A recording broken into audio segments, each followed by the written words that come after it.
Profoundly Skeptical, Parenting Through Nonbelief. We're a married atheist couple raising two wonderful, strange children. We ask big questions, dissect weird parenting moments, and examine how society ignores or misrepresents families like ours. If you're any stripe of non-believer who's involved in raising children, welcome. You are our people. Our kids have heard all our swears, but yours might not have, so be thoughtful if there are young children listening with you. So, moms. Pops? We have a wonderful family share moment. Yeah, so the past 2 weekends, you've needed to be gone one of the nights, and that's not usual. And we have our whole kind of system of watching movies and shows together. So on those rare occasions that you're gone, it's always a little bit challenging to figure out what the boys and I are going to watch, because we don't want to watch anything that, you want to watch with us. We don't want to continue watching something that we've been watching together. It's just always sort of complex. And if I let them totally choose, they usually choose some awful show that I don't really want to be watching, which is not the goal for me either. But the most amazing thing happened, because I thought I had a good idea, because Reader wanted to show me a music video. So he did that the first night. And then I was like, oh, I can show them cool, classic music videos that they've never seen. Uh-huh. And I thought this was going to be brilliant. And kind of following on our conversation about the Rock and Roll Hall of Fame and unclear how they really feel about music, that kept them occupied for one video. And then they were like, out, done, we're not doing this anymore. Heathens. We're failing. So that didn't work. But then they're like, oh, we want to show you this comedy video on YouTube. And it's a channel called Hamination. And I will say, that guy is talented. Those animated comedy videos, they are more legitimately funny than a lot of the things I see them watching on YouTube. So that was fun, but I did not just want to sit the whole evening watching those videos, because they're not that good. And I remembered that Tig Notaro did an animated comedy special. So I said, hey, if you like this animated comedy, I think I have something to show you. And I put that on, and they loved it. We ended up watching the whole thing, even though it went kind of late. And then the next night you were gone, I was like, can I turn this into an interest in stand-up comedy? Because I really like stand-up comedy. So I knew that the animated special, the animation is definitely part of the fun. But it's not, they animate her jokes so you kind of see what's happening, but it's still her just telling jokes. So I was like, who can I show them? And I do love, I don't watch as much stand-up comedy as I should, but I do love the podcast Good One, where they interview comedians about how they wrote a single joke. Yeah. And so I've been introduced to a lot of comedians through that. And then we also watched Crashing, which is with Pete Holmes. And I was like, maybe they'd like one of Pete Holmes' early specials, because he's very kind of expressive and he uses his body a lot in his comedy. So I thought, if it's kind of hard just listening to somebody standing there, I thought it would be that kind of physical comedy would maybe keep them engaged. So I put that on, and they laughed a lot. They got it. But Reader was like, when can we watch the Tig Notaro special again? It's like, we're going to watch this for a little bit. He's like, how long? He's like, 25 minutes. We'll watch this for 25 minutes and then we'll watch Tig. And I'm like, okay. It's very specific. It is. So also, moms. Yeah. Do you want to back up and explain to people in our audience who might not know who Tig Notaro is? I'm going to. And why Tig Notaro is important? So let me get there. Okay. So, I don't want to step on your toes then. I'm sorry. So we watched 25 minutes, and then we went back and we watched the whole animated special again. And then I was like, can I just play one of her other specials? Like, I know it's not animated and it's just going to be her, but like, I think it'll be fun to just like see her actually doing it. And she's now done acting. So they've seen her on Star Trek and in a zombie movie and some other things. But I thought it would be cool for them to see her live on stage. So we just put on the other one that came up, which is Boyish Girl Interrupted, and started watching that. And we had to turn it off because it just got too late. But I think they would have watched that entire one as well. So what we have determined is they are definite fans of Tig Notaro. And who knows about stand-up comedy in general, but they like her stuff. So I was so happy they liked it because watching the second special, I realized what I like so much about her. And so Tig Notaro is a stand-up comedian. She is gay. She became famous. She had been doing stand-up for a while. And then she had this wild period in her life where she just went through this like crazy string of tragedies. So she broke up with her girlfriend. Her mom died suddenly, and then she was diagnosed with cancer. And so she had been in the comedy scene for a while, but the day she got diagnosed with cancer, she was planning on doing a set. And she went in and did the set that became kind of famous because she just talked about having been just diagnosed with cancer. And I think in it, she just sort of says again and again, I have cancer.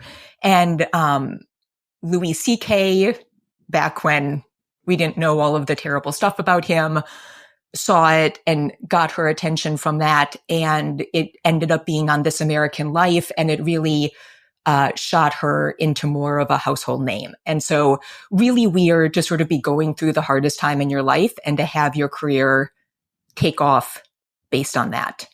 And then since then, she has, she's married, she has twin sons, and her wife is also a comedian and actress, and they produce things together. She made a show about her life called One Mississippi. She's on Star Trek as an amazing character. She's just super cool. And she has like a hit podcast called Handsome, which you probably know about. But if you don't, it's a complete and utter joy. She does it with two other comedians, Fortune Feimster and Mae Martin. And I don't know if I laugh out loud to anything as much as I laugh out loud to that podcast. So she's really cool. But what made me so happy about the fact that the boys really liked it is I think, you know, we've also been watching Heartstopper with the boys. And so I've been thinking about the teen years a lot. And I think one of the hardest things is just that feeling of messing up and doing something embarrassing that you feel like you can't come back from, or making a bit of a fool of yourself. And, you know, I was never a young man, but I think, I mean, it's hard for everybody, but I think, I don't know. I feel like that sense of embarrassment can in some ways be even more profound for young men than young women sometimes. And the amazing thing about Tig is that, so in the special we watched, she tells a story, she's performing and she's bombing every night. And then on the final night, there's like a whole thing. It's very funny, the reason she even does it, but she ends up getting an ice cream cone between her sets and then coming back, doing her final set, bombing, going and collecting her check, like just doing all the things. And she only realizes at the end of the night that she has like an ice cream mustache, which then thinking back, she realizes she had throughout her entire set and like all the other things that happen. And she's like, I am almost 50 and I like did this thing. And then I think about the other special we watched of hers, her most recent one. And in that one, the final bit, which I won't even spoil, but the final bit of hers is about her just being willing to make a complete and utter fool of herself at like a huge industry party in front of tons of famous people. Just this willingness to be like, oh, no, I am happy to just like completely embarrass myself for the potential amusement of others. And it just struck me how unique it is. And I know comedians talk about this to an extent, but to see somebody so willing to be kind of honest about their mistakes and embarrassments, and then also at a certain level to really kind of find a place where she can embrace them. Because I also thought about her episode of Good One. Everybody should just go and watch. It is like the best interview ever. And is that where she talks about Shailene 5'8"? No. That's the comedy special we watched, which is oh, right. I forget the name of it. Yeah. That's so I'll post all of them in the show notes. So funny. But the episode of Good One, she talks about doing a late night show when like all of this hard stuff was happening to her. And she's had like a lot of issues. It might have even been like a later time when other hard things were happening to her. But she was doing this late night show and she forgot her own joke, a joke she had done like a million times on stage, and just floundered for like a good 5 to 10 minutes on stage before she was able to get it back together. And she gets off and the producer walks up to her and is like, don't worry, we're going to be able to cut it out, right? And she's like, no, leave it in. I'm okay with people seeing it. And I don't know. I just think like I loved that they like her because I just think it is wonderful to have this image of somebody who's like, I'm not going to run from the things that I could find embarrassing. It's okay. Like, it is okay. We all do embarrassing things. And you know what? On a certain level, I'm going to own this and I'm going to like use it. And so it was just, I don't know. It really made me happy that we were able to watch that together. And, you know, what a good role model for the boys. Yeah. Like being fearless about that sort of thing. Because it's such a human reaction to be embarrassed and then want to protect yourself. I don't know. I really dig that. She's very cool. Yeah. And just, you know, I think, you know, we had that whole episode where we talked about like, what is manly? Yep. And I feel like it's as hard to define like what is cool. Yeah. But if there's like anything that I would put on my list of cool, it's like people who are just not scared to be goofy. Or empathetic. You know, to just like not lose that sense of play and fun. To me, that is the coolest thing. Going back to Heartstopper, which is a show about British teens. A lot of them are different types of queer. It's lovely. It's like the sweetest love story ever. But there's a character, Tao. I was about to say Tao is so cool. And I adore him because he's like, his dances. Yeah, he does these like wild, funny dances and he doesn't give a shit. And he's like, he is straight, but like is totally willing to like hug and kiss his gay friends and doesn't care what anybody thinks about any of that. And I'm like, that is cool. If you can emulate somebody, like that is the kind of cool you should be shooting for because that is so lovely. Not giving a shit is the coolest thing. Not giving a shit about other people, no, but not giving a shit what other people think of you as long as you're, you know, having a good time. Well, that was one of the most interesting things about the Fonz. I mean, I'm calling back to Happy Days here. Yeah. Like for a long time, the Fonz was the epitome of cool, right? Yeah. And the Fonz always was very forthright and very calm and stood up for his friends. Mm-hmm. He didn't belittle people. He didn't talk down to people. If anything, he was, you know, he stood up to bullies when his friends couldn't. He used his powers for the forces of good, his riz, as the kids might say. Mm-hmm. And I don't know, like there's a certain timelessness to that where when you think about like making a list of people you consider to be cool, a lot of them will probably have some of those elements where they will, they'll speak truth to power fearlessly, where they will speak their own personal truths fearlessly. The difference then becomes when you're talking about what's cool or not is, what do they do with that power? Because you could say, oh, some people speak their truths fearlessly, but then they, go on anti-trans rants or, try to get books banned. Yeah. And so like cool, like art, beauty, love, I think will remain an ephemeral thing because it is so subjective. Do you want to hear something really funny? I'm ready for it. I need it, please. Tig talks about how she tried to be really cool as a kid. Oh, and God. You know how she describes herself? I need to know. The Fonz. The Fonz. Yeah. There you go. That's how she's animated. She's animated as the Fonz. Are you kidding me? Yeah. So I just called it completely. Mm-hmm. Wow. Yeah. Way to go, Pops. Thanks. I think that's as good pivot as we'll ever get. Yeah.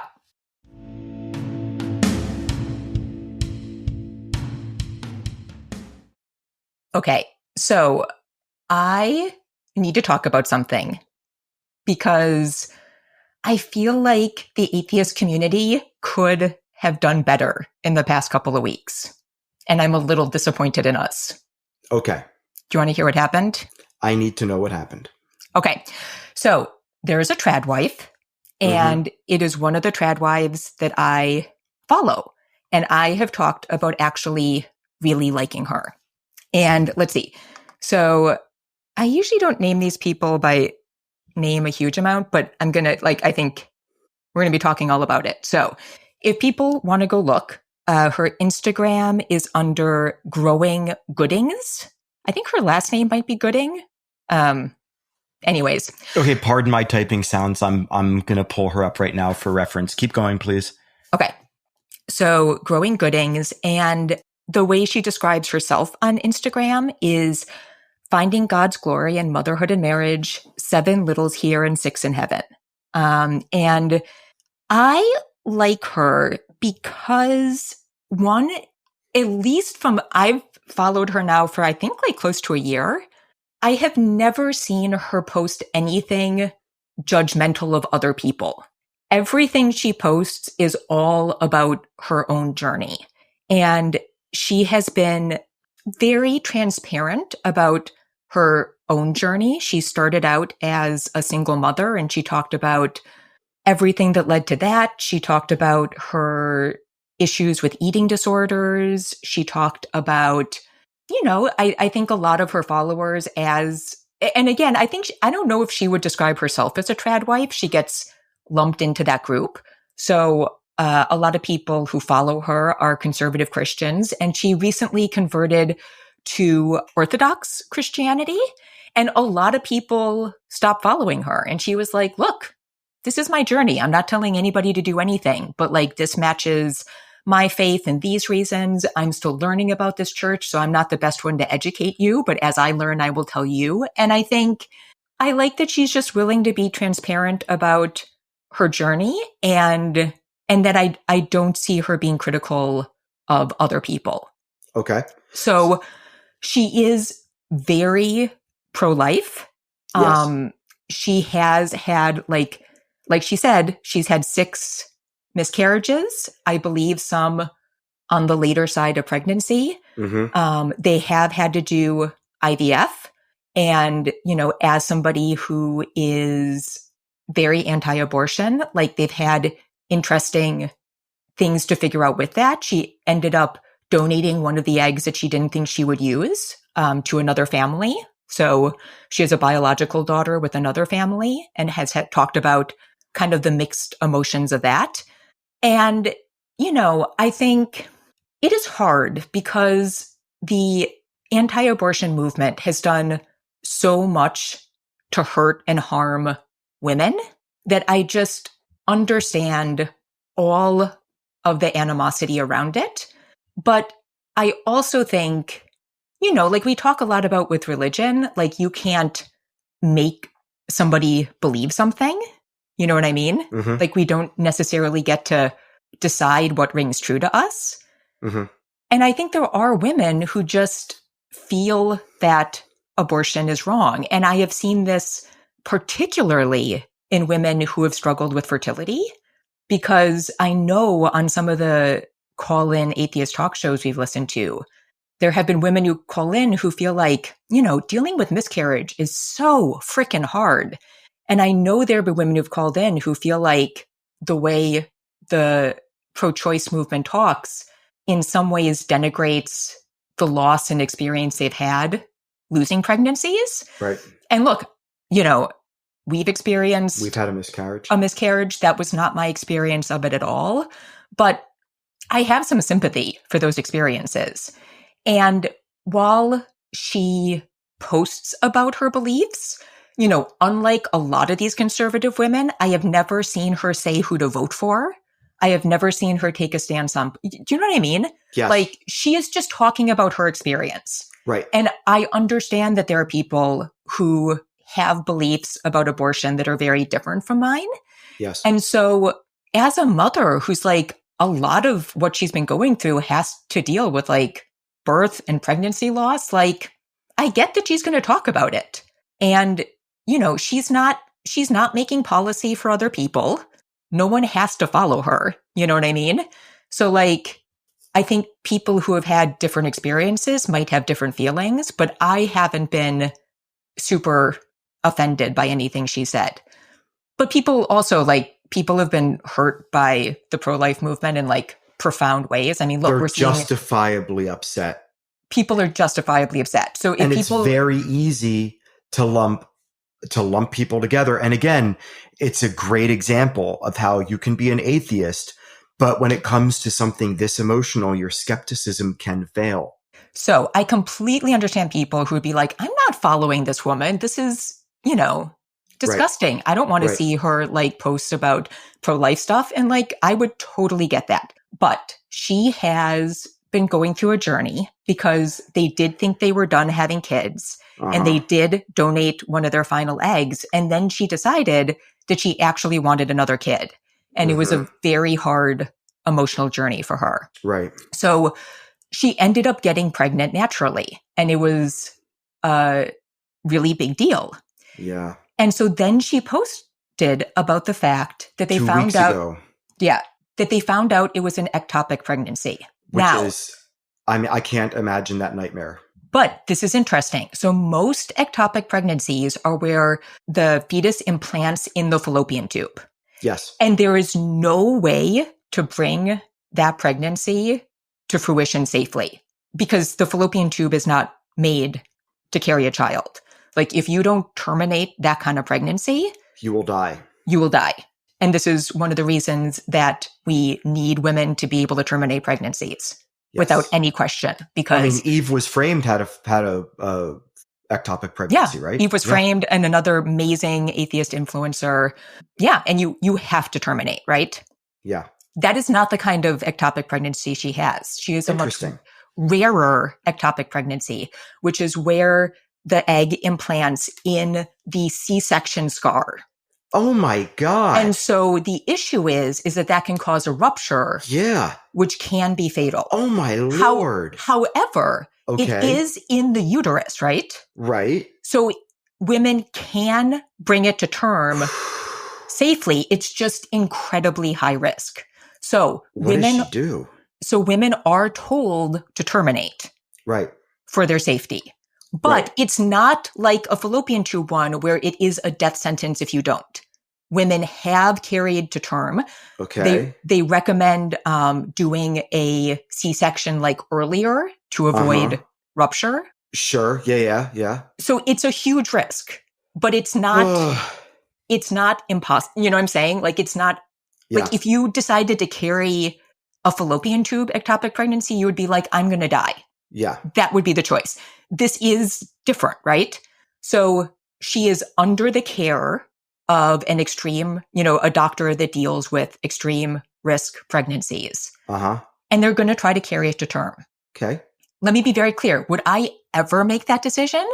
F no. Absolutely not. Especially since you have 2 children that you would potentially orphan. Exactly. Not the decision I would make. She has 7. Yeah. Yes. So would I, if I was her friend, would I express my concern? 100%. But that is the decision her family has made. And a lot of atheist commentators have taken up the story and posted about her. And Hemant Mehta posted and said, pro-life influencer says she's going to carry ectopic pregnancy. And, you know, I read the comments and people are like, yeah, thin the herd, basically. And without bothering to look, without bothering to see what type of ectopic pregnancy it is, without looking at her story, I will say when he posted, she's, she dealt with poverty for a long time. She has posted about her teeth. She had to lose a tooth, got the fake one in. It doesn't look great, right? Right. So posted a close-up picture of her that's very unflattering with that post. And I just don't like seeing that from us because there are so many people out there using their pro-life stance to encourage people to vote for Trump, shaming other mothers for not staying home with their children, deciding to work, doing all of these things that are so harmful. And here is this mother who is just making a decision that I wouldn't make, but is in some ways, if you are truly pro-life, it sucks, but she's doing something consistent with her values. She's not telling other people necessarily to do the same thing. If you read her post, she's very transparent about all of the possible health issues and the ways that they're trying to be as safe as possible. And I'm like, we're going to wish for this woman's death? We're going to act like it's a joke if she dies? I'm like, this is not, I don't know. This is not the person to pile on. And she has seen these comments and posted about them. She's like, look at what these people are saying about me. And I'm like, yeah, that sucks. We should leave this person alone. And if she posts a single thing shaming any other woman for making a different decision in this circumstance, I will 100% get behind the fact that that is not appropriate to do. But I don't know. I think it's a stance of we just didn't take the time to look and see if this is really one of the ones that we should go after. And somebody who has been so non-judgmental, is this, I don't know. I just feel I felt not great about what happened. We live in an increasingly Christian nationalist society. Even as society overall gets more secular by the year, the calcification of Christian nationalism on the right has made a lot of people who leave the religion or are, culturally, morally, ideologically opposed to what the religion stands for, will have a hard time not piling on. Yeah. Because they see pro-life, they see, okay, you are anti-humanist. I need to cut you out of society so the maximal number of people can benefit. I get the calculation and I get the animus when you leave a fundamentalist sect of Christianity as well. The angry atheist thing does exist. And a lot of times the anger is justified, especially in the beginning when you feel lied to and betrayed and you finally feel liberated enough to speak what you think is morally correct. But it really is a missed opportunity to practice what skepticism preaches. But that's also why some of the atheist commentators that I respect the most are the ones that most vocally call for being skeptical first. And not thinking that you're above fallacious reasoning. And this is an example of that is as easy as it is and as justified as it might feel to pile on an anti-choicer for doing this thing that might get her killed. You might be picking the wrong fight. This isn't Lauren Boebert doing it. Exactly. If Lauren Boebert was doing it, I'd be like, I would just bite my tongue and wait for the fallout. Honestly, like there are certain people where I have to pull a page from the Satanic Temple and be like, you know what, you reap what you sow, and I won't hesitate to let you just walk off the cliff and not be harmful to other people anymore. But with this person, it's a missed opportunity where the secular community giving her grace would have been a wonderful moment where we could come together at a humanist level and be like, you are making a choice. We are pro-choice. You are choosing to do this thing that we claim is very important. And so, and if she was more pro-life, seeing pro-choicers come out to her defense might sway her and her followers. I think it's a big fumble. I tend to agree with you. Because I agree with you based on what you've said. Now, I have also not seen the comments or who made them. Yeah. But if the story was posted by people like Hemant Mehta without nuance, without context, then that is by them a missed opportunity. And look, the way his feed goes, like he doesn't give context. He gives like a one-line description and then the link to the story. So that is consistent with how he posts everything. And you have to go and look. Fair. So, but he's not the only person. I saw this in multiple places. And yeah, I mean, this is the kind of story that I use to explain why we need abortion rights, because this is an impossible decision. And that should be made between the pregnant person and the doctor and nobody else in the world should be able to make that choice for a person. If you desperately want another child in your family and you have had an impossible time getting pregnant, and you do, and it's going to be high risk. I just don't think anybody is suited to make that decision but the family. I mean, with Go, I decided to do a VBAC, which is a vaginal birth after cesarean. And some people look at that as a more dangerous thing to do, because typically if you've had one cesarean, it's recommended to do another. And I don't know if I made the right choice, but I don't think, unless there were some aspects of my birth that made that decision ridiculously dangerous, I still think that should have been my decision to make. Yeah. Have we talked about the circumstances of Go's birth on the podcast? Yeah. We have? Yeah. So when I referenced the fact that he was born not breathing and having to sort of like start to low-key process, okay, how do I help moms get through this if he dies on the table? Which is still like numbing to think about. Yeah. It just made my heart skip a beat just thinking about it. But that would have been something that you would have carried. Yeah. If he had died in birth, that would have been something that you would have potentially said, he died because I made this choice to do a VBAC, knowing the risks. I think about that all the time. Yeah. But also, women have really serious repercussions from multiple C-sections. So Indeed. it's so you can't win. In other words, like Matt Dillahunty talks about often when it comes to choice being the issue, and it's not about when personhood begins. It's about pregnancy, not even labor and delivery. Pregnancy fundamentally changes a person's body. Mm-hmm. That to such a degree where you should never feel like the state or anybody else has the right to tell that person what they can and cannot do with their body. Yeah. And it really doesn't get simpler than that. Like we sign legally binding documents about what happens to our body after we are dead. Corpses lying on a slab can have more autonomy. Mm-hmm. It is messed up. And I just want to point out, so like while all this is going on, there's another influencer. She's Australian, Jasmine Dennis on Instagram. And she's one of the women who dropped the homesteading bundles that I talked about.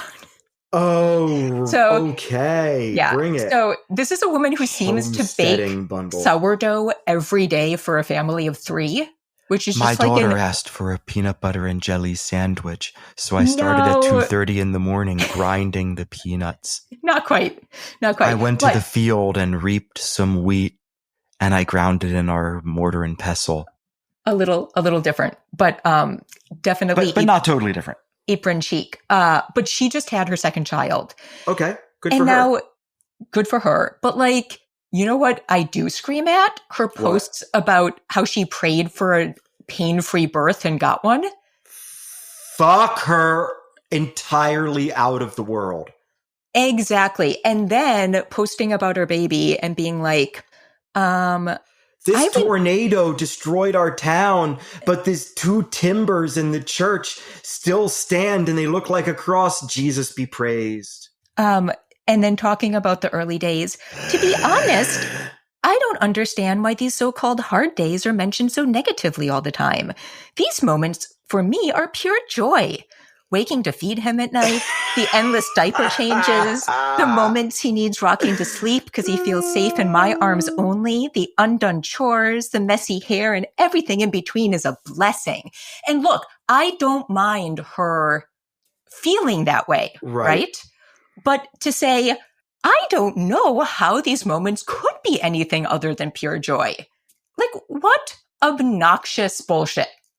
You know, all this stuff makes me feel like this is her job. She and her husband have a website selling. Oh, there she is. I turned her on. But like, this is her job. She and her husband have a website selling this bullshit. So to me, when there are people and look, somebody else could look at her and be like, she's not shaming anyone. I feel like that is pointedly at women who have a different experience of childbirth and like early motherhood than she does. And also, like, you don't get to choose your brain chemistry. So like, if you have postpartum depression, that is not on you. If you have postpartum anxiety, that is not on you. And so like, the fact that we have women out here posting this kind of stuff, I just feel like if you need a target, you know, and also she's in Australia and is like, I couldn't vote in this election, but if I could, I know who I'd vote for. Like, fuck off. Seriously. Anyway. As if Australia doesn't have its problems. Oh, yeah. I mean, I'm not educated enough to know. Australia and New Zealand seem to be like this hotbed of weird ass fundamental Christian like wackadoo stuff. Yeah. Like there's a lot of weird conspiracy level stuff coming out of there. Like, get it together, Southern Hemisphere. I know that we have issues, but you know, you could lead by example and be like, you know, I don't know. It seems like again, a missed opportunity at a cultural scale. Yeah.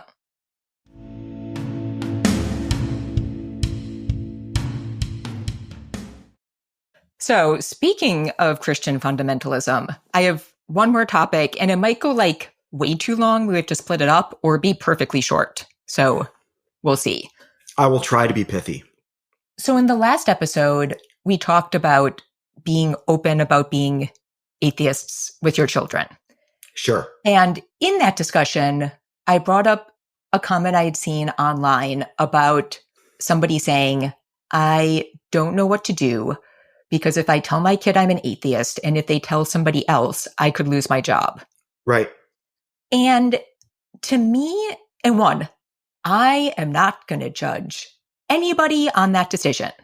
We are incredibly privileged. If I had to turn down a job because they wouldn't accept me for who I am, I could do that and we would survive.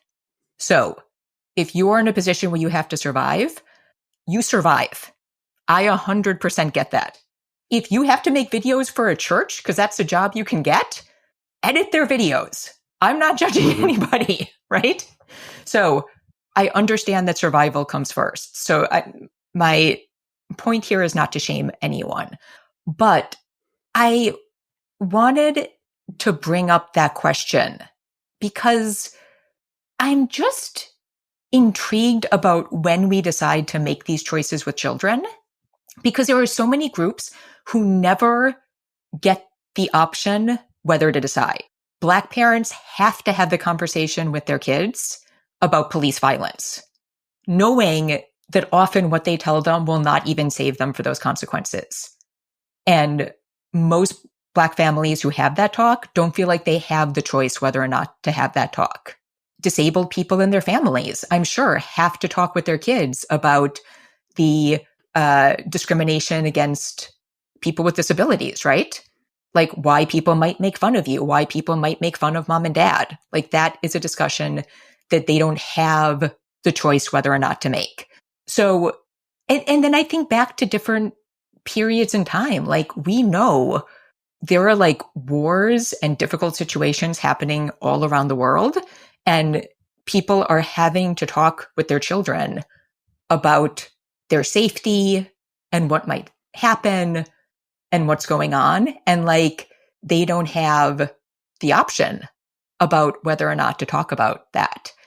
And then there's like the whole other side of it where you fall into the category where you don't have to have the conversation. And you see this all the time in parent groups where white people or people in, heteronormative relationships or, just anybody where like it wouldn't have to come up is asking about like, but when should I talk to my kid about racism? Can I hold off a little bit longer? When should I talk to my kids about homophobia? Do you know what I mean? Yeah. And so I think this falls into and look, I think you should just have the conversations. There are age appropriate ways to do it, but for most kids where you could like think about having the conversation, like I think it's our job to have those conversations. And if you are having a hard time with it, there are so many resources about how to have those conversations. So just putting that out there. But to me, atheism falls into this like really interesting category because I think for a lot of people, hang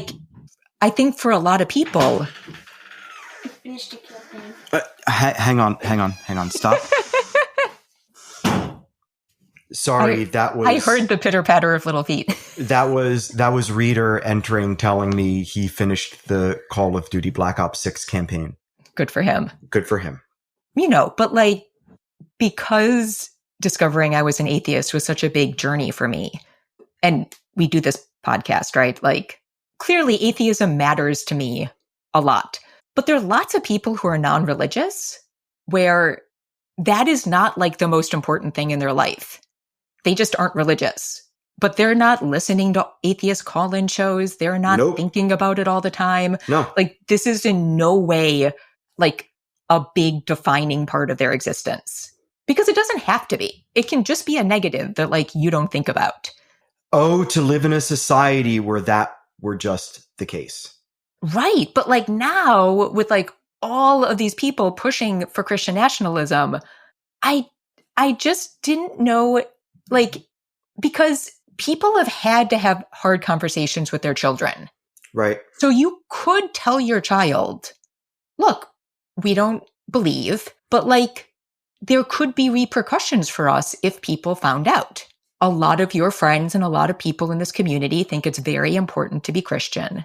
And so I am worried that we will face discrimination if people found out about that. So I would recommend when you talk to your friends, like if they ask, you could give your kids like things to say when people ask them if they go to church or other things, right?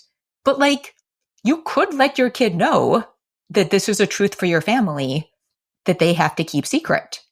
But that's really hard. Yeah. And that's putting a huge amount of pressure on your kid. Yep. And if it's not the most important thing to you, that might feel like a burden that you definitely don't want to give them. And that could be the right decision. But then also, do you lie? Like, do you say you're like, I'm just so curious. I'm like, for people, because like, I know, look, I am privileged. And also this matters a huge amount to me. So I just couldn't do it. Like I couldn't lie to my kid about it. You couldn't lie to your kid about it, or you couldn't encourage your kid to lie about it? What do you, I don't understand what you're talking about. What would you be lying to your child about? I couldn't lie about the fact that you and I aren't religious.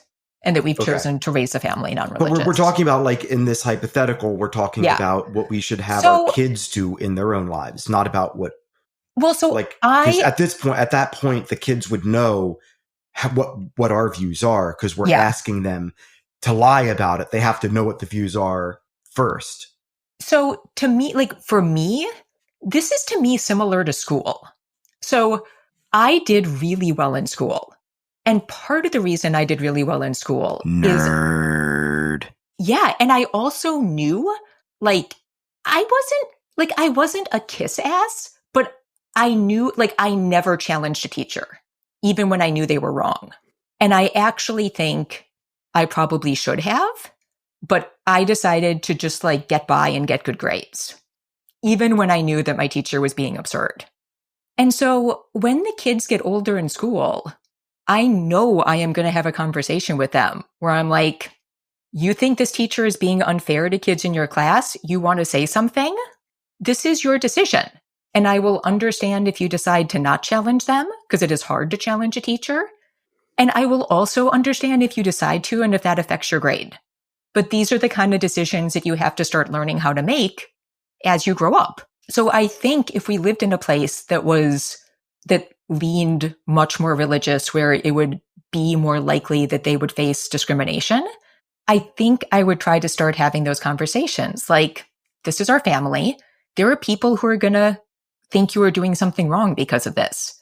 There are people who might make fun of you. You don't have to necessarily have this fight. Like, if you don't want to have this fight, let's brainstorm some ideas of things you can say that would sort of be non-confrontational. But also, if it's something you care about, like, you know, I'm here to support you if you have some of those consequences, right? Mm-hmm. And I think that's much easier with, like, preteens and teens. I think that's a harder conversation to have with younger kids because they might not. They don't get the context. They don't get nuance or tact. Yeah. They don't read social cues as well. They could get flustered. They could feel like they have to defer to authority. Like, there's all sorts of things that could get in the way. Yeah. Yeah. So, but is there a question that you had for me regarding all this? I don't know. I just didn't know if you had any thoughts. It was, like, such a hard. I would teach my kids to lie. I would give them code words they can use that would let them survive in a Christian nationalist hellscape. Yeah. They would be Jews living in Nazi Germany. Because truly, the parallels are there because we are a secular Jewish family. Well, so would you let them know that they're lying? In our own way. Yeah. For instance, there are different things that they could say that would be white enough lies where you can just say them and not have to think about them all too much. Would you do it so that they don't know that they're lying, so that it's easier for them? No. Or would No, I wouldn't sugarcoat it. I would say this is why we have to hide. It would be the same sort of conversation. This is also a hypothetical where we live in, like, a religious police state, but under those circumstances, we would have to have the same sort of conversation that Black folks have to have about policing. You, like, if they learn the truth about you, like, though, of course, it's harder with Black folks because you don't hide your skin tone. Right. Yeah. Whereas we can hide 100%. Yeah. But still the same sort of conversation has to be had. If they find out about who you really are, they could break our family up. They could, put dad in jail, or what, like, I wouldn't put it past these people. They're lunatics. Mm-hmm. Like, everybody always says, the supporters of these lunatics always say, oh no, they would never do those things. The whole adage about history and dooming to be repeated, like, and then I think about the First They Came poem. First they came for my neighbor because, this, that, and the other thing. And then they came for me. Like, we can't afford to not be worried, and we can't afford to hide it from our kids, that worry, or what we might need to do to cope. So no, I would tell the kids the truth about who we are, about the society they lived in, and why they would need to lie to protect themselves. Yeah, I think I would have to do the same thing, but man, it sucks. Oh yeah, I'm not relishing the idea, obviously, because then we'd be living in a freaking theocratic police state. Anyway, on that fun note. Yeah. Don't forget to vote. It's too late. By the time people hear this, it'll be way too late. Oh, man. Well, okay, here's my one thing. Regardless of what happens, okay? Regardless of what happens, the one thing that gave me a little bit of hope in this week, I got an email from American atheists who have been fighting tooth and nail to keep efforts for Christian nationalism from happening. They have done amazing things, like gotten a bill where hospitals have to be transparent if they are denying care for religious reasons. They have fought bad actions in states, and they just send out an email saying, like, clearly we want things to go one way, but regardless, we're going to keep fighting this. So if you are extremely happy or if you are extremely depressed, think about supporting American atheists because it's going to be an issue regardless. Yes. Yeah. Anywho. All right. Let's wrap it up there. We need to thank Jonathan Zalbin and First Frame Music for the music for this podcast. And here endeth this episode of The Family Skeptical, where nothing is sacred except for our kids.